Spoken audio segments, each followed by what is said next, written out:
हाँ गुरुजी प्रणाम। हाँ, आपका प्रणाम स्वीकार, आपको प्रणाम। पूरी पूरी। मेरे को तो कुछ हो नहीं रहा गुरुजी, अच्छा, जैसा वैसा ही है। आपका जहाँ व्हाट्सएप वैसा ही है। नंबर नहीं है, क्या करे अभी। आपको तो मैं एक बरस से ढूंढ रहा नहीं, हूँ आप। आपका आपका वीडियो सब आ रहा है, रोज सुन भी रहा हूँ। देखो। पर जैसा है, हाँ हाँ, बोलो जैसा हूँ बोलो। वैसा ही हूँ मैं तो। हाँ, तो आप वीडियो सुनते हो तो उसमें हमने क्या बताया है कि जिसको समझो सार शब्द की प्राप्ति नहीं हो रही है, तो उनके लिए हाँ अभी परमात्मा ने दूसरा वरदान दिया है कि राजयोग, जो गीता में बताया ना श्री कृष्ण जी हाँ। ने अर्जुन को, तो वो राजयोग का दीक्षा आपको लेना पड़ेगी। तो फिर वो उससे सार शब्द नासिक की। में, हाँ नासिक में हर महीने को आखिरी रविवार को है ना? हाँ, नासिक में बराबर आखिरी रविवार को, माने चौथा रविवार, आखिरी रविवार नहीं। हर चौथा महीने का रविवार को ना? चौथा रविवार नासिक, और हर महीने का दूसरा रविवार पुणे। पूना, अच्छा अच्छा। तो आप मुंबई में रहते हो ना, तो आपके लिए पुणे अच्छा रहेगा। नासिक मेरे को नजदीक गिरेगा अच्छा। गुरुजी। नासिक कांदीवली में मैं रहता हूँ ना, हाँ हाँ बोरीवली कांदीवली, तो हाँ मेरे को हाँ। नासिक इजी गिरता है। अच्छा अच्छा अच्छा, ठीक। क्योंकि अभी हम पुणे में रहते हैं, तो कभी कभी मुंबई है आ कौन? जाते हैं तो 2-3 घंटे में आ जाते हैं। यहाँ नासिक में आने के लिए 4-5 घंटा लग जाता है, ऐसा मैं बोल रहा हूँ। आपका टाइम ना जाए। ठीक है, अभी आपकी मर्जी जैसा है, लेकिन आ जाओ। क्या होता है, बहुत सारे लोग कहते हैं कि हमें सार शब्द की प्राप्ति नहीं हो रही है।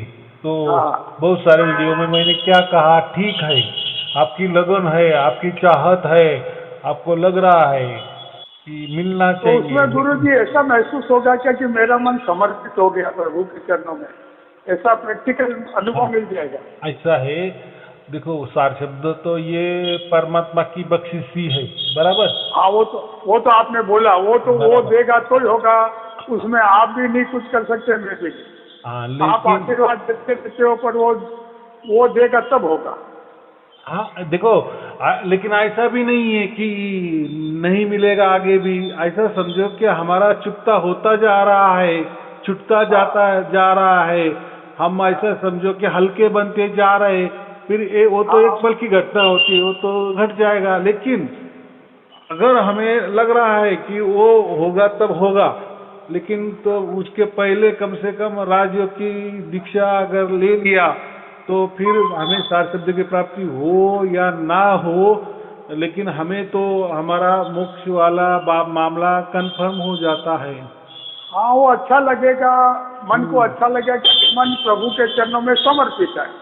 हाँ, हर ऐसा हो सेकंड जाएगा। समय पर, हर सेकंड में समर्पित। और फिर उससे हाँ, आप जैसे व्यापार करते हो, तो फिर व्यापार में भी बरकत आ जाती है, अच्छा व्यापार चलता है। ये भी तो बात इसमें होती है ना। हम्म। राजयोग में इंगला पिंगला के भी जो सुषमना है, उसमें कुंडली प्रवेश हो जाती है क्या आपके सामने?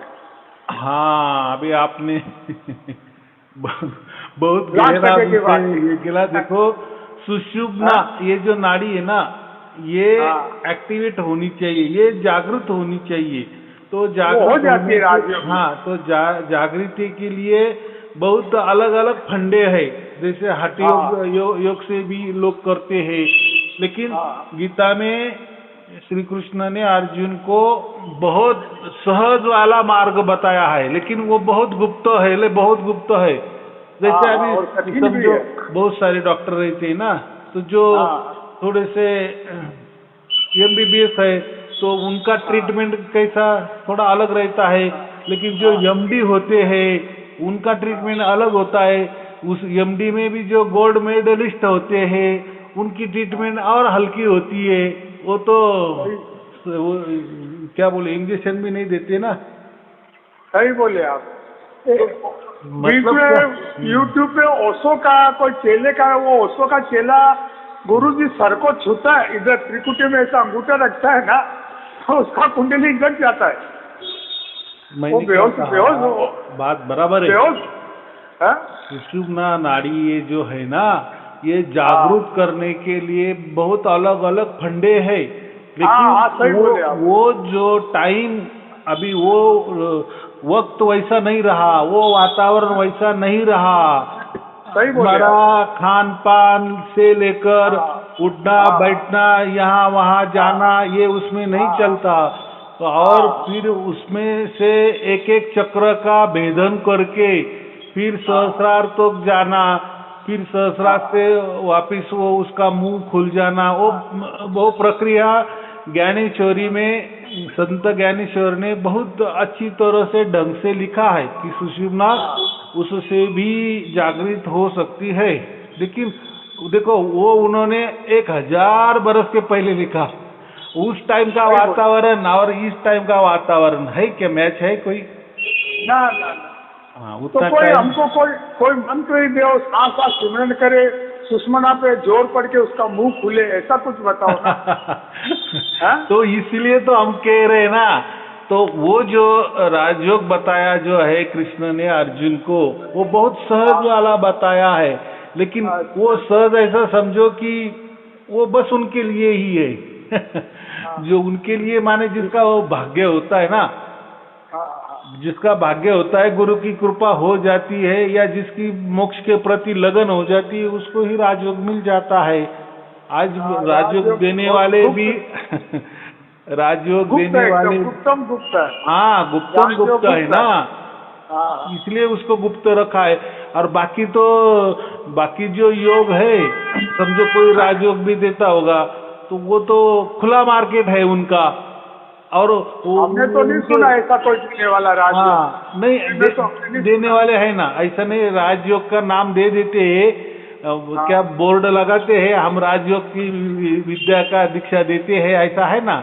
लेकिन असल में गए तो कोई तो भी एक मंत्र पकड़ा देते हैं, उनको तो क्या क्या मालूम क्या होता है, और बोलते हैं हाँ अभी ये चक्र भेदन हुआ, वो चक्र भेदन हुआ, हमने हमारे इससे से आपके अंदर ऊर्जा का भेज दिया, ऊर्जा भेज दिया, जैसे रेकी होता है ना, तो ऐसे बोलते हैं। वो बाजू में बैठते हैं, उसको बाजू में बैठाते हैं, और फिर ये आदमी बोलता है कि देखो अभी मैं तुम्हारे पीछे से मेरी ऊर्जा छोड़ रहा हूँ, अभी ये तुम्हारा चक्र जागृत हो गया, उसके बाद ये चक्र जागृत है। बस ऐसी कथा कहानी उसके सामने बोलते जाने का और उसने मान लेने का। हाँ हाँ। कुंडली में तो गुरु जी एक तरह की नागिन है, वो सोई पड़ी है।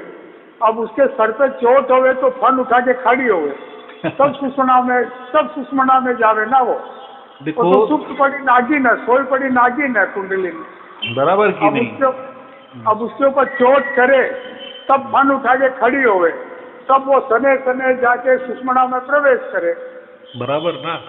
तो लेकिन ये बोलने में आपने बोल दिया, लेकिन प्रैक्टिकल में करने बैठे ना तो वो जमने वाला नहीं है बात। नहीं, हो सकता है होने वाला नहीं है वो। हो सकता है कोई किसी वो नहीं होने वाला, बहुत कठिन है। हाँ, अगर ठीक है कोई किसी के मार्गदर्शन के नीचे भी हम करने जाएंगे, लेकिन कुछ गड़बड़ हो जाएगा तो आदमी पागल हो जाएगा। हाँ, लेने का देना पड़ जाएगा। या कोई बीमारी ऐसी लग जाएगी तो बस मरना उसका तय है। तो वो एक प्रकार का हठ योग है, उसमें हमें नहीं जाना है। श्री कृष्ण जी ने अगर अर्जुन को जो राजयोग विद्या का दीक्षा दिया है, वो इतना सहज वाला दे दिया है कि जब जो भी लोग राजयोग की दीक्षा लेते हैं तो उनको उस टाइम बहुत सहज लगता है कि अरे बाप रे। लेकिन कभी कभी लगता है कि बहुत सारे लोगों ने इसके ऊपर कितना कठिन कठिन बातें किया है, और यहाँ गुरु जी के पास आए तो ये तो बहुत सहज वाला मामला है भाई। आपके सामने 50 बैठते हैं, 50 का कुंडली खुल जाता है कि थोड़ा बहुत ऐसे भी रह जाता है? ऐसा है। आपके सामने मान लो 20 आदमी 30 आदमी नासिक में आए, आपके सामने बैठे, 5-10 का कुंडली नहीं, 5-10 का सुषमना का मुंह खुलता है, सबका खुलता है। ऐसा है। भी अटक जाते अगर समझो 50 लोग मेरे सामने बैठे हैं, बराबर, लेकिन उन्होंने ऐसा किसी का अलग अलग सुना होगा कि ऐसी नागिन होती है, ऐसा उसका फना होता है, वो ऐसी चढ़ती है, उतरती है, ये होती है, वो होती है, और मैंने तो ऐसा कुछ नहीं किया, बस मेरे सामने बैठ गए, मैंने उनको जो बताना है वो 2 मिनट में बता दिया, उनका सुषुम्ना नाड़ी जागृत कर दिया, तो लोग फिर जिसका हमारे ऊपर विश्वास है कि नहीं गुरुजी ने जो बताया है वही श्री कृष्ण जी ने अर्जुन को बताया है, ऐसा अगर विश्वास हो गया तो ये काम चलेगा। लेकिन कोई अगर किसी का मन में रखे कि नहीं नहीं यार उन्होंने तो बहुत बहुत बहुत कठिन बताया और इन्होंने तो वो एकदम सहज में बता दिया, तो है कि ये असली है या नकली है, ऐसा भी लोग बोलते हैं ना। आप सहज में क्योंकि आपको आशीर्वाद मिल गया ना। अब आपको आशीर्वाद मिल गया तो आप सहज में वो काम कर सकते हो। आपको वो सब विधि में जाने का, चक्र जगाने का वो सब जरूरत नहीं है। अभी आपकी वीडियो सुनते हुए सार शब्द मिल रहा है क्योंकि आपको वो बख्शीश मिला है। ऐसा ही कुंडली सुषुम्ना खोलने का आपको बख्शीश मिल गया ना। हाँ बराबर की नहीं, जैसा सार शब्द ये जैसे हमने शुरू किया तो इसके पहले किसी को मालूम नहीं था। लोग ऐसे समझते कि सार शब्द कोई तो भी एक साधना होगी, कोई तो भी मंत्र होगा, कोई तो भी श्वासों में करने का होगा या ऐसा होगा वैसा होगा। लेकिन जब मैंने सार शब्द जो सत्य सत्य बात है, जैसा परमात्मा से हमारे अब खोपड़ी में उतर आया और वैसा हमने लोगों को बता दिया तो लोगों को होने लगा ना। एकदम सही फरमाया आपने, एकदम क्लियर बताया कि तो ये साफ शब्द परमात्मा देता है। जब आत्मा की सुरता पुकारती है तो आ जाता है। बराबर की नहीं, तो ऐसा ही ये राजयोग भी हमने आप भी निकाला। अगर पहले होता तो फिर सार शब्द भी नहीं होता, तो फिर मैं राजयोग की बात करता। लेकिन परमात्मा ने वो भी दे दिया। जैसे अभी आपने कैसा कहा कि गुरुजी नहीं हो रहा है, कब होगा, तो जैसी देखो आपकी कितनी इच्छा है कि मेरा मोक्ष होना चाहिए, मेरा जन्मदिन जा रहा है, मनुष्य जन्म जा रहा है, कब होगा कब निकल 69 एज हो गया, कब निकल ले क्या मालूम। हाँ तो इसीलिए जावे ना। परमात्मा तो सब देख रहा है ना, तो उसको सब मालूम है कि अपने बच्चों को क्या चाहिए। हमारे पास मेरे पास आने के लिए इनको और कोई तो भी अलग सुविधा होनी चाहिए। आपने मोक्ष का इतना बढ़िया समझा। मोक्ष में जाने पे बचे हुए कर्म जो है इस जन्म के वो धीरे धीरे खत्म होते हैं। आदमी नया कर्म करता नहीं और जो संचित कर्म धीरे धीरे मतलब वो एक तरह का डायलिसिस होता है। आत्मा एकदम 24 कैरेट सोना बन जाती है, ऐसा समझो। हाँ डिलीट हो जाता है। जैसा हमारे मोबाइल में कोई सॉफ्टवेयर ऐसा डाला हुआ होता है, वायरस एंटीवायरस डाला होता है, तो वो कब वायरस आ जाता है और कब वो एंटीवायरस उसको मार डालता है वो समझता है भी नहीं, माने कब डिलीट कर देता है। आत्मा 24 कैरेट सोना बन जाता है। नया कर्म करती नहीं और संचित कर्म जल जाता। फिर उसको आप उस आत्मा को आप परमात्मा बोलेंगे तो भी कोई बात नहीं। तो ये 24 कैरेट सोना बन जाती है। सुषुम्ना नाड़ी जो है ना, यही हमें परमात्मा का मार्ग दिखाती है, या ऐसा समझो आत्मा और परमात्मा का मिलन करवा देती है। तो ये सुषुम्ना नाड़ी जो है ना, इसका सिख धर्म में इसको सुखमणि कहा है। इसको क्या कहा है? सुखमणि। तो एक ने मुझे अभी एक सवाल किए कि गुरुजी अगर उनके धर्म में जो सुषुम्ना नाड़ी है, सुषुम्ना नाड़ी का अगर उनके पास वो सुखमणि नाम का पाठ है और वो पाठ करने से अगर संसार में भला होता है, तो अभी आप भी ये सुषुम्ना नाड़ी के बारे में कहने लगे, या राजयोग विद्या में सुषुम्ना नाड़ी का महत्व है, तो आप भी कोई वो सुखमणि जैसा माने उनके पास सुखमणि पाठ है, तो आपका भी कोई सुषुम्ना नाड़ी जागृत करने का या उसका कोई पाठ है क्या? तो मुझे जब पूछा तो मेरा AI जागृत हो गया। AI किसको कहते? आर्टिफिशियल इंटेलिजेंस जिसको हम कहते हैं ना, तो ऐसा मेरा आत्म जागृति हो गया। माने उसने वो जो सवाल किए ना कि यार ये बात तो बराबर है, ये बात तो बराबर है।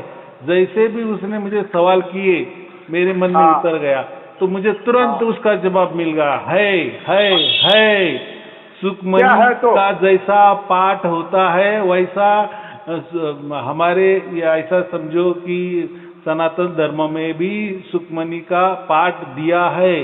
तो मैंने फिर मुझे भी कुछ तो कौतूहल हो गया, अरे ये कैसा क्या जवाब आ गया। तो जवाब में क्या निकला, बोले जो हमारा गणपति अथर्व शीर्ष है, अथर्व शीर्ष नाम का जो स्तवन है ना गणपति का, हाँ अथर्व शीर्ष, हाँ गणपति अथर्व शीर्ष, यही सुखमनी का पाठ है सनातन में। अच्छा तो ले लेता हूँ गणपति अथर्व शीर्ष, गणपति अथर्व शीर्ष बोले ना। ठहरो। तो फिर मुझे ऐसा हुआ, मन में आया कि ये ऐसा कैसा क्या बोल दिए इन्होंने कि ये इसका क्या ताल्लुक है। तो फिर मुझे वो जवाब मिला कि जो हमारा जो हाथी होता है ना, हाथी, जो हाथी का जो सूंड होती है ना, देखो हाथी की सूंड और हमारा नाक एक ही बात है ना। हाँ उसका सूंड है, उसका नाक ही सूंड है। हाँ तो उसका जो सूंड है ना, तो वो जो सूंड से सब काम करता है। तो उसके सूंड में भी 2 होल होते हैं कि नहीं, पूरा कोई पाइप जैसा नहीं है, जैसा हमारे नाकों में 2 होल है ना, जैसे बाहर से दिखते हैं। माने हम उसको ईड़ा पिंगला कहते हैं। तो वैसा हवा मार के जमीन साफ करता 2 होल होते हैं उसके नाक में, दो ही होते हैं। हमारे जैसा मनुष्य का नाक होता है वैसा वो उसका भी होता है। तो दो होता है उसको। चलो तो फिर देखो, तो फिर वो उसकी सुषुम्ना तो कितनी जागृत है, लेकिन वो तो बेचारा प्राणी है। तो मैंने वही फिर सवाल किए कि ये तो प्राणी, अभी ये मैं सवाल किसको कर रहा हूँ, मेरे AI को कर रहा हूँ थोड़ा समझा देने के लिए साइंस की भाषा कर रहा हूँ मैं। समझ में आ रहा, मैं जो AI माने समझता हूँ मैं, आज इसका AI है, गूगल का AI है, GPT का AI है, उसका AI है, टेस्ला वालों का भी AI है, तो सबका AI है ना। तो वैसा ये हमारा आध्यात्मिक AI है, मेरा खुद का। तो फिर मैंने फिर वही सवाल किए कि ये तो प्राणी है। चलो ये तो नाक का विषय आ गया, नासिका का विषय आ गया कि उसकी सूंड बड़ी होती है, तो उसकी फिर जागृति कैसी होती है, वो तो प्राणी है। तो फिर उसका उदाहरण दे दिए कि ऐसे जो गणेश जी है, गणेश जी का आधा शरीर क्या है, मनुष्य का है ना, और ऊपर वाली मुंडकी क्या है, हाथी की है ना। सही बोले। तो अब फिर मेरा करंट लग गया मुझे, अरे हाँ ये बात है।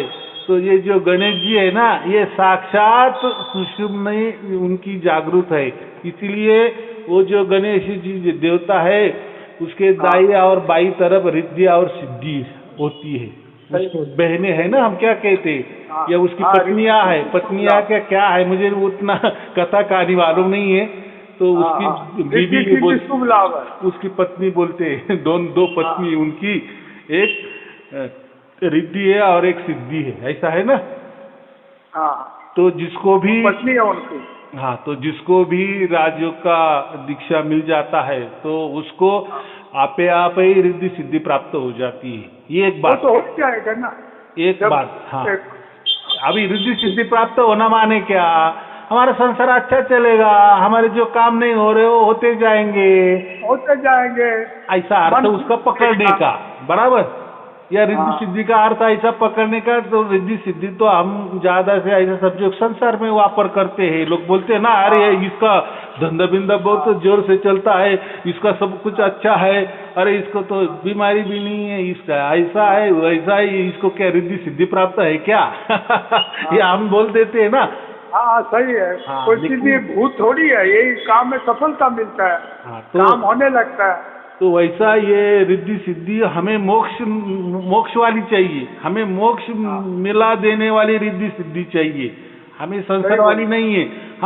वो उनकी तरफ से वो रिद्धि सिद्धि हमारा संसार का भी काम कर रही है, तो अच्छी बात है, उसमें क्या है दूध में शक्कर, ऐसे समझने की समझेंगे कि नहीं हम, तो अच्छी बात है।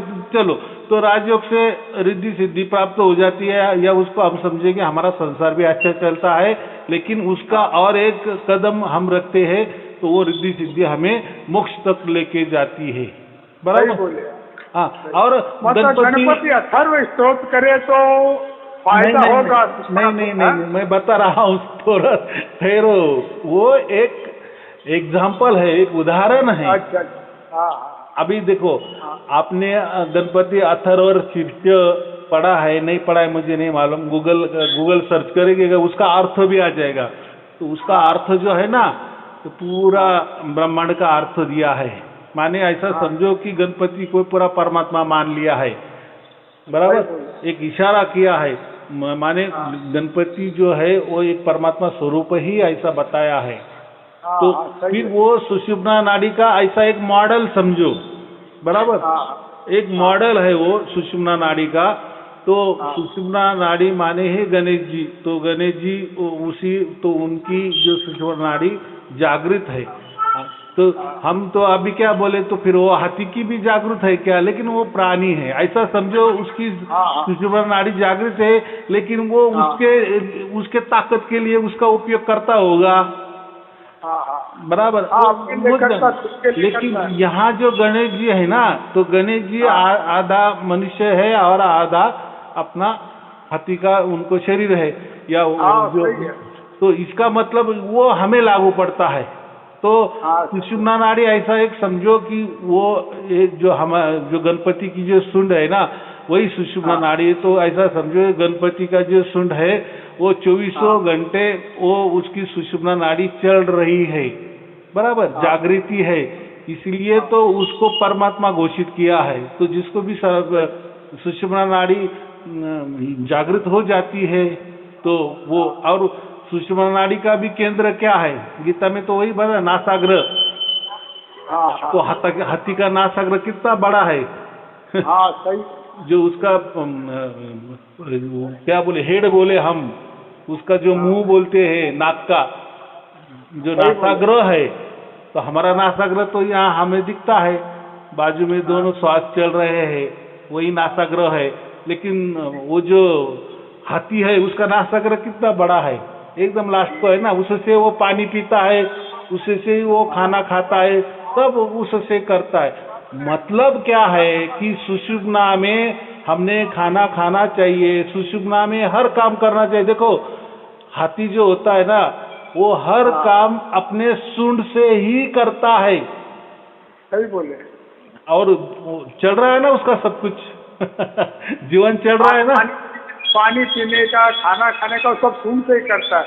तो रास्ता साफ करने का बोलो, सब सूंड से ही कर रहा हूँ, बराबर कि नहीं। और इसीलिए मैं ही रह रहा हूँ, ऐसी बात है। हाँ, तो राजयोग में ही रह रहा है। उसको ताकत भी कितना है, वो गजराज है पूरा प्राणी में, वही सबसे बुद्धिमान भी कहते हैं हम। तो जिसकी सुषुम्ना नाड़ी जागृत होती है वो उसका बुद्धि भी तेज हो जाता है। चलो अभी वो तो प्राणी है, लेकिन हम गणपति के उस पर जाएंगे तो देखो, गणेश जी तो सुषुम्ना नाड़ी का मृत्युमंत उदाहरण है, इशारा है, संकेत है, कुछ भी समझो। तो देखो, ये सुखमणि जैन में है क्या? सुखमणि पाठ जैन में है क्या? सिख धर्म में, मैं क्या बोल रहा हूँ, सिख धर्म में सुखमणि माने सुषुम्ना नाड़ी का पाठ पढ़ा जाता है, उसको सुखमणि पाठ कहते हैं। अच्छा। तो चलो, उनका धर्म है। तो मैं बोलने का महत्व क्या है कि सुषुम्ना नाड़ी का महत्व बहुत सारा है। बाकी धर्म भी सुषुम्ना नाड़ी को मानते हैं। तो अगर हमारी सुषुम्ना नाड़ी जागृत हो गई तो ऐसा समझो कि फिर हमें रिद्धि सिद्धि प्राप्त हो जाएगी, मोक्ष भी मिल जाएगा। तो अथर्व शीर्ष में क्या कहा है लास्ट में, आपको मोक्ष भी मिलेगा। आपके सभी काम तो ही हो जाएंगे, लेकिन मोक्ष भी मिलेगा। तो आप जो कहे ना कि फिर मैं उसका पाठ करूं क्या, नहीं, वो सुषुम्ना नाड़ी का महत्व है, ऐसा समझो। समझ गए, महत्व बताया कि भाई सुषुम्ना को जगाओ, उस कोशिश करो। इंगला पिंगला के बीच में जो सुषुम्ना बंद पड़ा है उसमें कुंडलिनी को प्रवेश कराओ, ऐसा उनका महत्व है। हाँ, तो वो महत्व है। तो सुषुम्ना का महत्व ऐसा है कि परमात्मा जैसा उसका महत्व है। तो ये राजयोग में तो वही बताया है अर्जुन को। तो वो जो राज विद्या जो है ना, इसलिए वो लेनी है। अगर हमने ले लिया तो गणपति जैसे रिद्धि सिद्धि भी हमें प्राप्त हो जाएगी। और सबसे महत्वपूर्ण ये नागिन उठना तो चाहिए, सुप्त बड़ी नागिन है, सोई पड़ी है, उसमें विद्युत की तरह शक्ति है, उसके सर पे टन टन टन होगा तब खड़ी होती है वो। तो मैंने अभी क्या जल्दी खड़ी। वो जो हाथी का सूंड क्या है, वो एक सर्प जैसा ही दिखता है कि नहीं? हाँ बरोबर, वैसा ही है।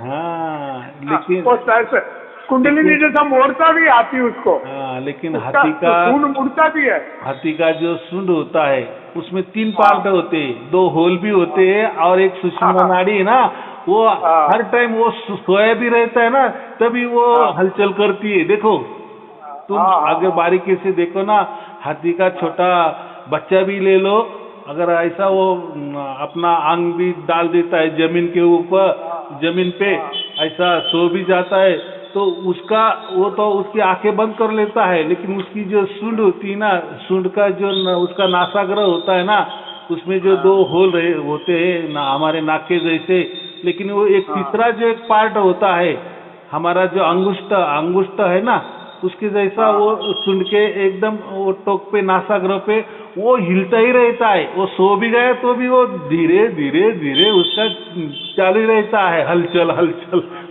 तो कहने का क्या मतलब है, इसीलिए परमात्मा ने वो बताया है कि वो सुषुम्ना नाड़ी का जो प्रतीक है वो गणेश जी है। तो गणेश जी तो है, तो इसलिए वो गणेश जी का अथर्व शीर्ष में किया है। तो अभी देखो मैंने जो कहा तो कितना महत्व बताया है आपको। ये किसी ने नहीं बताया, आपसे मालूम चला कि हाथी की सूंड में 2 छेद है और उसमें वो सुषुम्ना है, वो हर समय सुषुम्ना में हाथी रहता है, उसी का प्रयोग करता है। ये आपने समझाया। हिलती रहती है, बराबर हिलती रहती है कि नहीं? हाँ रही तो सही बोले। वो हाथी जैसा तो हमारा तो कोई हिलने वाला पार्ट नहीं है, तो फिर वो हम जागरूक करके देते हैं। तो वो एक साधना होती है छोटी सी, वो युक्ति होती है, प्रयुक्ति होती है, लेकिन वो गुप्त रखी है। और चलो अभी फिर आप ऐसे बोलेंगे तो हाथी का तो फिर वो सुषुम्ना नाड़ी भी है, तो फिर उसको उस जन्म को उसको मोक्ष मिल जाता है कि नहीं? अभी यहाँ देखो, यहाँ फिर मैंने क्या किया, एक हाथी भी लिया और एक यहाँ गणेश जी भी लिया है, बराबर? तो हाथी तो प्राणी है ना, वो तो बेचारा उसकी प्राणी भी लिया, देवता भी लिया, दोनों को लिया। हाँ, तो उसकी जो हाथी प्राणी है तो उसका वो तो भोग योनि है, वो तो काट रहा है, लेकिन वो भोग योनि भी उसको अच्छी योनि मिली है कि उसकी सुषुम्ना जागृत है।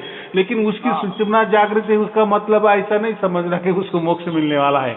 अभी आ जाओ गणेश जी के ऊपर, तो गणेश जी तो मनुष्य ही है ना, माने देवता उसको हम कहेंगे कि नहीं? देवता मनुष्य। तो हमें अभी किसके ऊपर नजर रखनी है? गणेश जी के ऊपर रखनी है। तो गणेश जी को जो फायदे मिले वो हमको मिलेंगे, बराबर? क्योंकि शरीर मनुष्य जैसा शरीर है, तो उनकी भी जो सुषुम्ना है वो तो एक्टिव है, बराबर? अभी हमारे एक्टिव नहीं है, तो हम करवा देते हैं, उसी साधना से वो एक्टिव हो जाती है। लेकिन एक्टिव के बाद में भी हमें मोक्ष चाहिए। हमें एक्टिव करके पूरा संसार में राज्य नहीं करना है, या संसार के भोग नहीं भोगने हैं, बराबर? जैसे हाथी का सुषुम्ना जागृत है तो वो बड़े बड़े पेड़ भी तोड़ देता है, उसको कितना ताकत होती है, बराबर? जीव वाले कर्म तक की सुषुम्ना काम करे, अपने वो संसार में ताकतवर हो सकता है।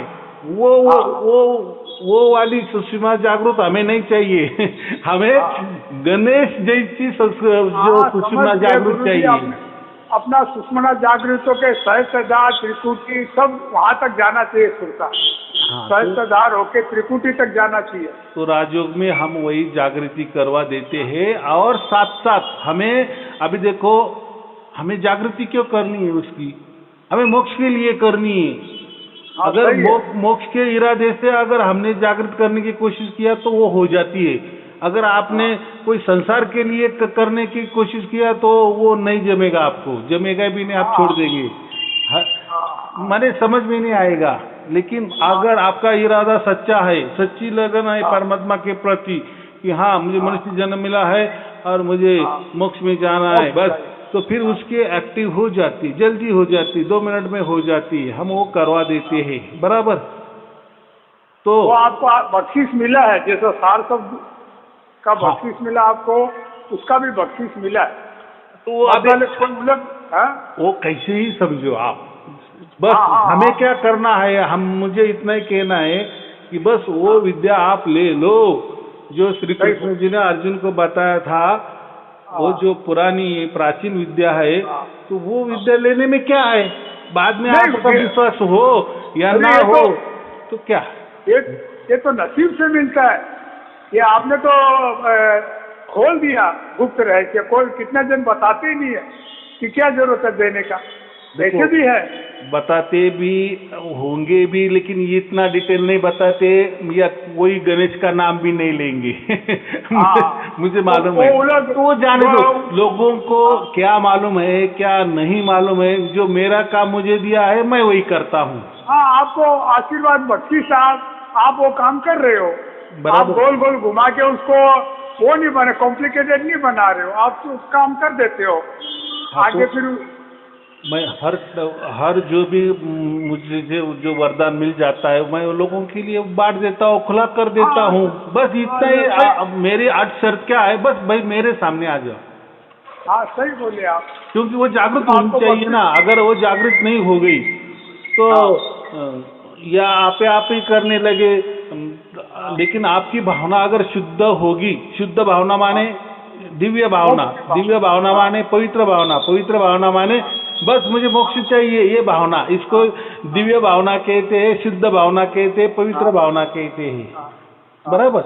ये अगर भावना है ना तो आपका मन बराबर वहाँ चलेगा भी, आपकी सुषमा भी जागृत हो जाएगी, और उसमें जो नाम जाप दिया जाता है वो नाम जाप वो सुषुम्ना करती है।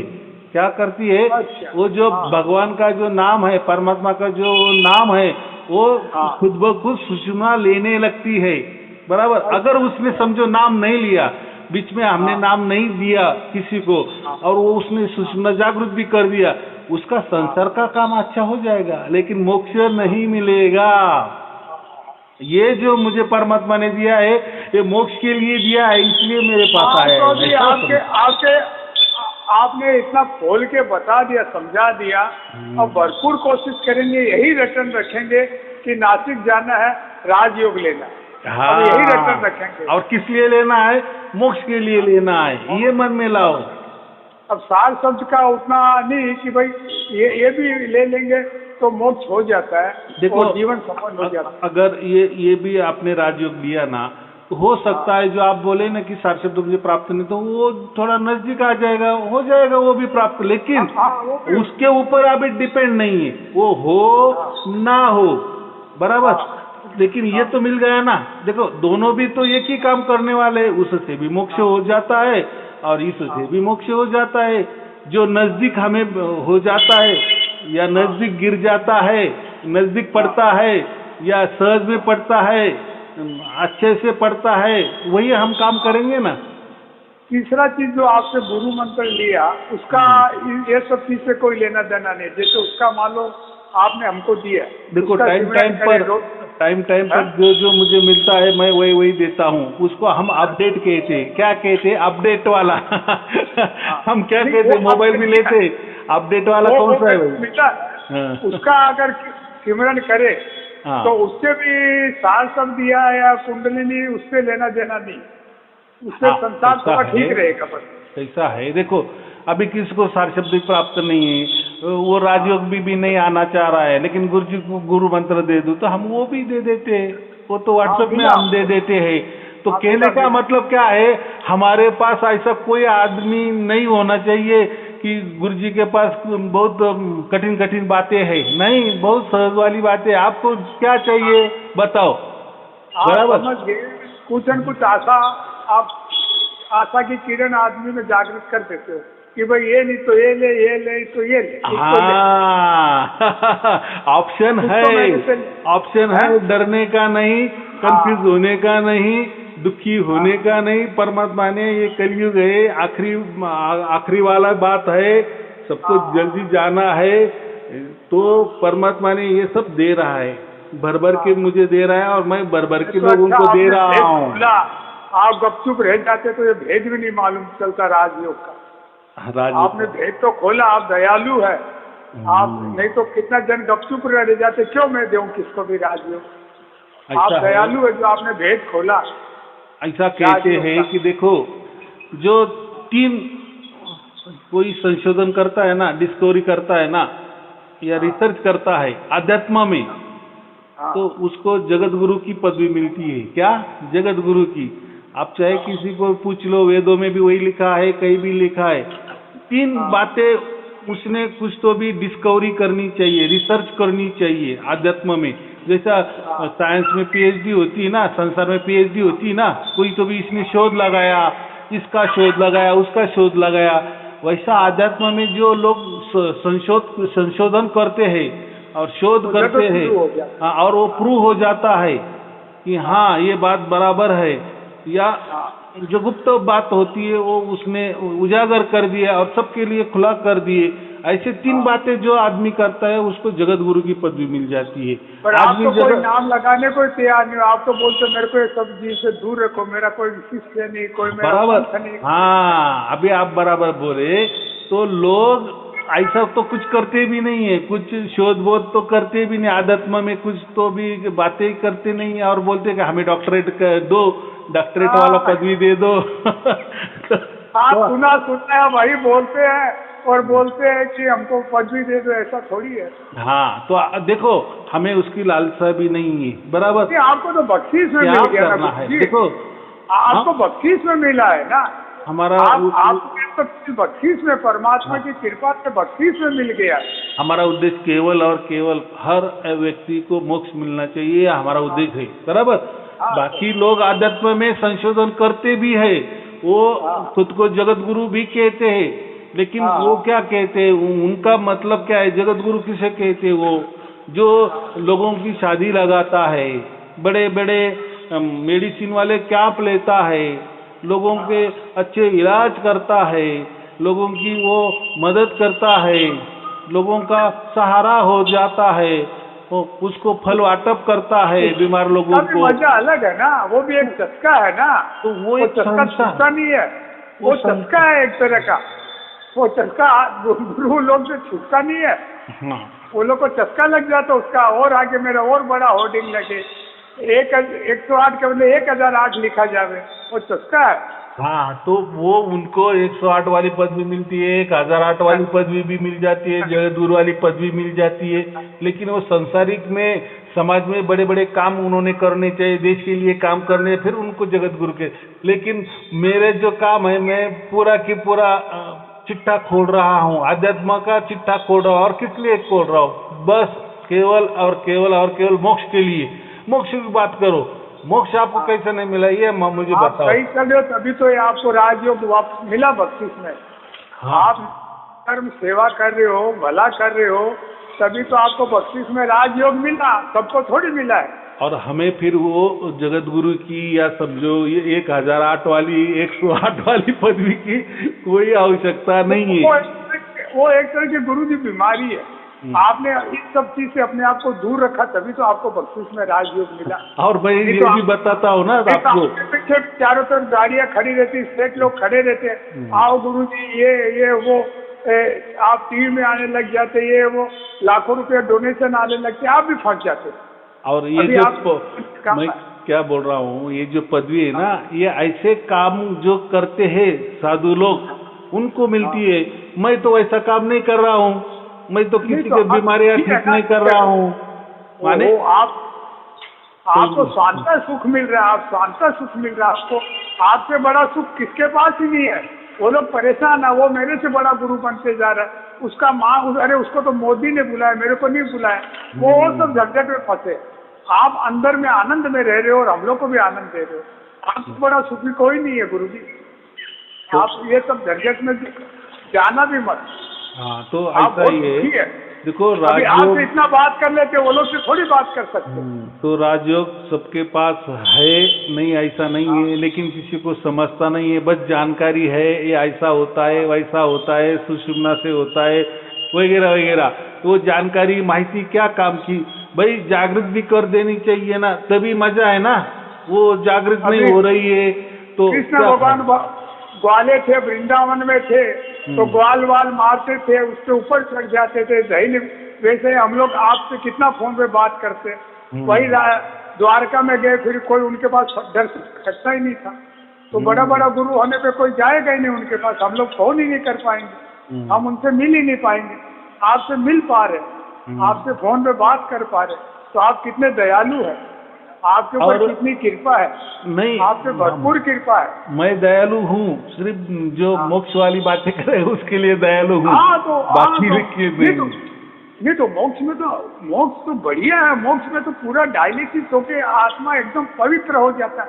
फिर वो आपने बताया वीडियो में कि उसके मन में आता मैं वापस जन्म लूं, वापस जन्म लेके तो बहुत बड़े पद पे हो जाता है।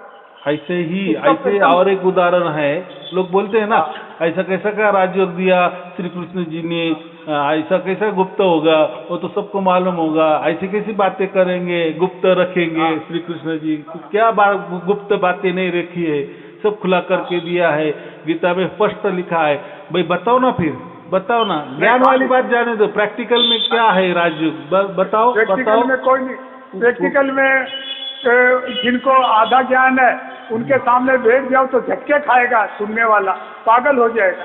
हाँ, तो मैं अभी आप व्हाट्सएप से नहीं जुड़े हों तो व्हाट्सएप में मैंने और एक उदाहरण दिया देवता का, जो तिरुपति बालाजी वाले जो है ना, वो देखो उनका जो तिलक है तो पूरा नाक ढका है, सिर्फ नाक के नथुने खाली खुले हैं, और आग भी वो जो तिलक लगा है आग भी 25% या 30% वो भी ढकी हुई है दोनों आंखों, और ऊपर से गए।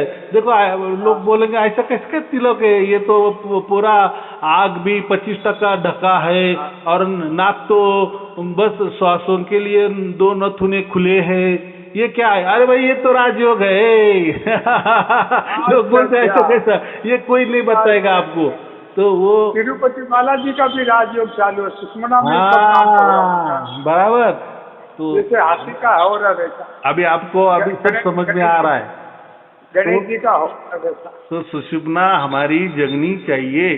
तो वो जो बालाजी है वो सुषुम्ना में सबको देख रहे, या समझो नहीं देख रहे, ध्यान कर रहे सुषुम्ना में, बंद आंखों से कर रहे या खुली आंखों से भी वो लोगों को दर्शन दे रहे, लेकिन सुषुम्ना में दे रहे। आपने उजागर किया, 2 गुप्त रहस्य आपने ही बताया। अभी इसमें क्या है, गुप्त रहस्य बोल भी दिए तो उनकी सुषुम्ना नाड़ी थोड़ी जागृत होने वाली है, नहीं ना, इसके लिए आना पड़ेगा।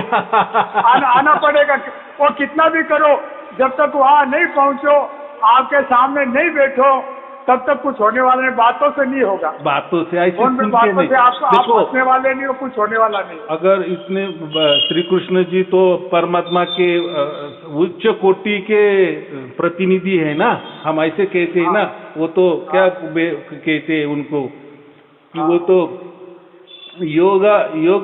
योगेश्वर है। योगेश्वर माने वो ईश्वर के योग में सतत अखंड निरंतर 24 घंटे रहते थे, तो माने उनकी पहुंच कितनी होगी। तो वो ऐसे योगेश्वर कृष्ण जो है उन्होंने भी बताया है, भाई ये किसी को बताना नहीं है, ये ऐसा कि ऐसा ही गुप्त रखना है, इसलिए गीता में वो गुप्त लिखा है। गुप्त है, गुप्त रहने दो, जब देने का है तब दे देंगे, बराबर, लेकिन खुले में नहीं। देखो अभी तो मैं तो खुद दे रहा हूँ ना, लेकिन बातें खुले में कर रहा हूँ, लेकिन अरे आप दे रहे तो आपको बख्शीश मिला, आप रख नहीं सकते हो। अभी कापूस में आग है, वो आग बाहर आएगा ही, आपसे बाहर निकलेगा ही, क्योंकि आपको बख्शीश में मिला है ये। आप इसको गुप्त नहीं रख सकते, आपको बांटना ही पड़ेगा इसको। राजयोग गुप्त का मतलब क्या है? गुप्त का ये मतलब है कि ऐसे सार्वजनिक बोलो मत, उसको खुला मत करो। अगर खुला कर दिए तो लोगों को एक तो विश्वास नहीं बैठेगा, बराबर कि नहीं। ये कोई बातें ऐसी बात होती ना, क्योंकि ये ऐसा अगर खुले में बोल भी दिया, एक तो किसको समझेगा नहीं, क्योंकि ऐसे खुले में किसकी जागरूक भी नहीं होगी। जिसको बख्शिश में परमात्मा की कृपा मिलती है वो रोक नहीं सकता, उसको बांटना ही पड़ता है। अगर और बगैर वो एकदम नम्र ही रहता है। हाँ, अगर बगैर सोच समझ के उसने कुछ क्या अपनी दिमाग भी लगाया और उसने वो सुषुम्ना जागृत भी कर लिया, लेकिन उसको मोक्ष नहीं मिलेगा ना। हाँ, मोक्ष के लिए तो परमात्मा का नाम चाहिए। देखो, ये दोनों भी जोड़ी है। जैसा श्वास लेना जरूरी है, श्वास छोड़ना जरूरी है। एक से काम नहीं चलेगा। आप श्वास लेते रहेंगे तभी मर जाओगे, आपने श्वास छोड़ दिया, लिया ही नहीं तभी मर जाएंगे। तो वैसा ये सुषुम्ना का दाहिने से ले और बाएं से छोड़े कि बाएं से दाहिने से छोड़े, किससे छोड़े? वो नहीं। देखो, राजयोग में श्वासा का कोई भी लेना देना नहीं होता है, ये भी मैं बताता हूँ। हीड़ा पिंगला की मैं बात कर रहा हूँ, श्वासों की बात कर रहा हूँ। लेकिन वो श्वासों का जाप हो, अजपा हो, या श्वासों का आना जाना हो, या कुंभक पूरक रेचक हो, उसमें कोई संबंध नहीं है। वो तो नेचुरल, वो बेचारा उसका आ रहा है, उसका जा रहा है। तो हम जो राजयोग करते हैं ना, तो श्वास आ रहा है, जा रहा है, उसके ऊपर ध्यान देने की जरूरत ही नहीं ना। फिर वो तो देखो, मैंने क्या कहा अभी, सुषुम्ना नाड़ी जागृत हो जाने के बाद उसको परमात्मा का नाम चाहिए। अगर परमात्मा का सही नाम नहीं दिया तो वो सुषुम्ना नाड़ी आपका गड़बड़ कर देगी। क्या करेगी? आपका जीवन का बाद मोक्ष तो बहुत दूर की बात रहेगी, सब उल्टा पुल्टा हो जाएगा। तो इसीलिए सुषुम्ना जागृत करना वो तो बाएं हाथ का खेल है, लेकिन जागृत हो जाने के बाद उसको काम चाहिए। क्या काम चाहिए? उसको परमात्मा का असली नाम चाहिए। और फिर नाम भी मिल गया, वो कैसा लेना है सुषुम्ना से, वो कैसा लेना है उसका भी ज्ञान चाहिए। तो वो गुरु के पास से ही मिलता है, गुरु के सामने ही वो देता है। देखो, अभी आपको सब चित्र स्पष्ट नजर आ गया ना। गुप्त भेद तो आपने बता दिया कि सुषुम्ना जगने पे उसको नाम चाहिए, बिना नाम के ऊपर। और वो भी असली आपने बताया, वो भी असली नाम चाहिए, ऐसा वैसा नाम नहीं। वो संसार वाले नाम नहीं चाहिए। हाँ, संसार वाले जो लिखने वाले, पढ़ने वाले, बोलने वाले, पठन करने वाले, जाप से अजपा से, कोई कुंभक रेचक उसमें वाले, वो बात नहीं है। वो तो नाम पूरा काम करके देते हो, जगह के आप नाम भी दे देते हो उसको। हाँ, देना तो सब देना पड़ता है ना। और तीसरी बात, सामने वाला का विश्वास भी चाहिए। अगर उसको राजयोग यही मालूम नहीं है कि भाई राजयोग किस बला का नाम है, वो मालूम नहीं है। सुषुम्ना क्या होती है, वो क्या बला होती है, वो मालूम नहीं है। परमात्मा का क्या नाम रहता है, वो मालूम नहीं है।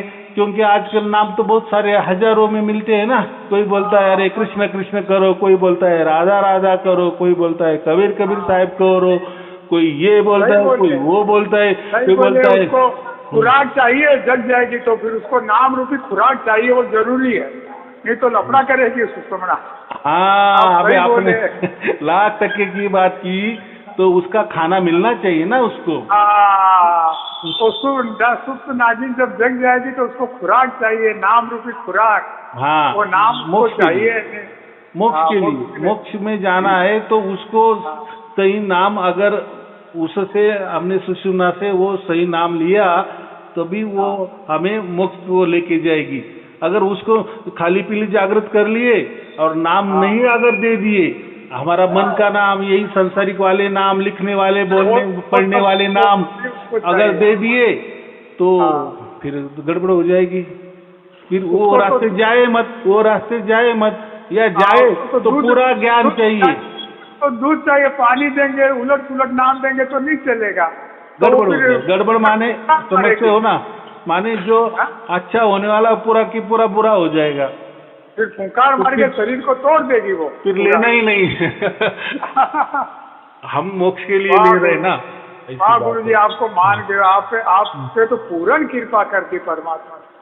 आपको ये गुप्त रहस्य मिला और आपको सुषमना जगाने की विधि मिल गई, फिर उसको आप नाम भी दे देते हो, इससे बड़ा सबके लिए ऊंचा मिल नाम। गई, वो मेरे लिए नहीं, परमात्मा ने मुझे दे दिया, लेकिन सबके लिए दे दिया है। और देता हूँ ना मैं, आपको बख्शीश मिल गए और फोकट में दे रहा हूँ ना, ऐसे भी कोई बात नहीं कि भाई गुरु जी इतना आपको पैसा। फोकट में देना पड़ेगा, आप उस चीज को रोक नहीं सकते, वो आपको परमात्मा की बख्शीश है, आप उसको अपने पास नहीं रख सकते, सबको बांटना ही पड़ेगा।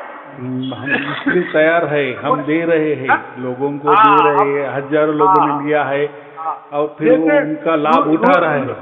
रूई में आग है तो आग बाहर आएगी, आपको ये चीज जो मिल गई है इसको आपको बांटना ही पड़ेगा, ये प्रसाद मिल गया आपको परमात्मा से, तो अभी और इसको आपको जन जन में बांटना ही पड़ेगा। तो अभी आपको एक समझ में आ गया कि राज विद्या जो क्या होती है और वो किस लिए काम आती है, और राज विद्या का मतलब क्यों उसको राजयोग कहा है। तो सबसे ऊपर वो राजा है, सबकी योगों का राजा है, योगों का राजा है। ये भी समझ में आ गया है कि हठ योग करके सुषमना को जगाना नहीं चाहिए, उसको तुरंत नाम चाहिए, उसको खुराक देनी पड़ती है, तब वो शांत रहेगी नागिन। नहीं तो आधा अधूरा काम हो जाएगा और गड़बड़ हो जाएगी, अधूरा काम वो खतरनाक हो जाता है, खतरनाक हो जाएगा। तो अज्ञान क्या काम कर, पूरा ज्ञानी चाहिए उसके लिए, बराबर। और वो सबके लिए दिया है ना। देखो संत ज्ञानेश्वर ने भी ये राजयोग में अपनी समाधि ले ली है, आलंदी में, पुणे के आलंदी में आप जाओ तो जो समाधि ले ली है, तो उन्होंने जो गीता ग्रंथ है ना, उसको उन्होंने ज्ञानेश्वरी नाम दिया और मराठी में किया। तो श्लोक तो वो सब गीता के हैं, लेकिन उसके ऊपर टीका टिप्पणी मराठी भाषा में किया, प्राकृत भाषा वो उसको बोलते हैं। तो उन्होंने जब वो संजीवनी समाधि ली तो उन्होंने कहा कि मैं जो समाधि ले रहा हूँ वो राजयोग में ले रहा हूँ। ऐसा लोग कहते हैं कि वो जो समाधि है, अगर वो समाधि के ऊपर जब हम दर्शन करने जाते हैं और हमने अगर सर रख दिया तो वो जो परमात्मा का निज नाम है वो हमें सुनाई देने लगता है, ऐसा भी कहते हैं समाधि पे। ज्ञानेश्वर की समाधि में, क्योंकि उन्होंने राजयोग पे समाधि ले लिया है। और अभी लोग बोलेंगे ऐसा कैसा, तो उन्होंने जब समाधि लिया तो उस जो रूम था, वो जो समाधि वाला स्थल बनाया था, घर बनाया था, वो गुफा बनाई थी, तो उन्होंने उस टाइम वो सामने गीता ग्रंथ रखा था, माने वो जो ज्ञानेश्वरी ना वो रखा था, और उसमें से जो 9वां अध्याय है ना वो खुला करके रखा था। देखो इसका मतलब बुक को खोल के रखा, ज्ञानेश्वरी को खोल के रखा था, क्योंकि वो तो सबके सामने समाधि ली थी ना, वो तो सब लोग साक्षी थे, सब संत लोग वहाँ साक्षी थे ना। वो संजीवनी समाधि जब वो ले रहे थे तो उम्र के 21 साल और 14 साल में तो उन्होंने गीता लिखी, ज्ञानेश्वरी लिखी। देखो फिर कितना उन्होंने कितना राजयोग को महत्व दिया है।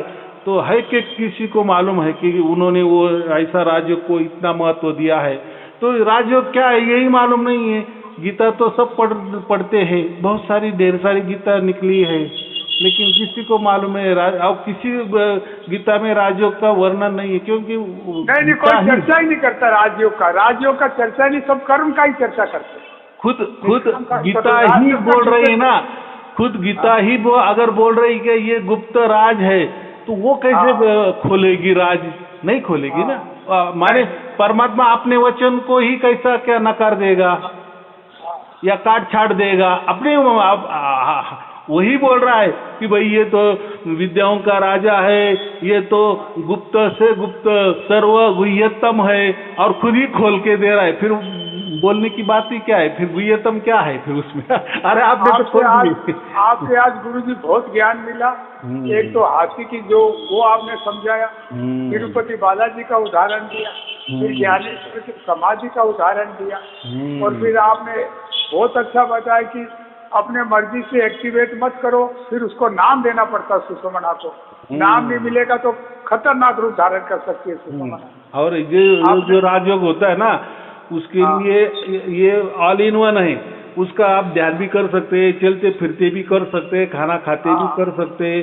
तो देखो ऐसा तो योग आपने देखा नहीं होगा, किसी योग के लिए बैठना पड़ता है, कोई साधना करनी पड़ती है, कोई पूरक रेचक करना पड़ता है, ये करना पड़ता है, वो करना पड़ता है, इसके लिए कुछ नहीं करना है। देखो कितना सहज में बताया, जिसको कोई सहज योग भी कहते हैं। आपने बहुत सहज में आज ज्ञान दिया, मैं आपके ज्ञान से कृतार्थ हूँ। मैं यही बोलूंगा, धन्य धन्य आज धन्य जो सब विधि बहुत अच्छी राम निज जान कर मोय संग समागम। चलो आप भी आज जो मैंने दिया, ऐसा समझो कल जो अपना कृष्ण जन्माष्टमी है, तो कृष्ण ने ऐसा समझो कि वो जो ज्ञान था वो अभी खुला कर दिया है, सबके लिए खुला कर दिया है। लेकिन आज शर्त इतनी है, सामने आना पड़ेगा, कोई व्हाट्सएप से नहीं मिलेगा, कोई दूसरा कोई प्रतिनिधि देगा। लोग तो ऐसी चीज के लिए लोग तो कोसों चल के जाते हैं।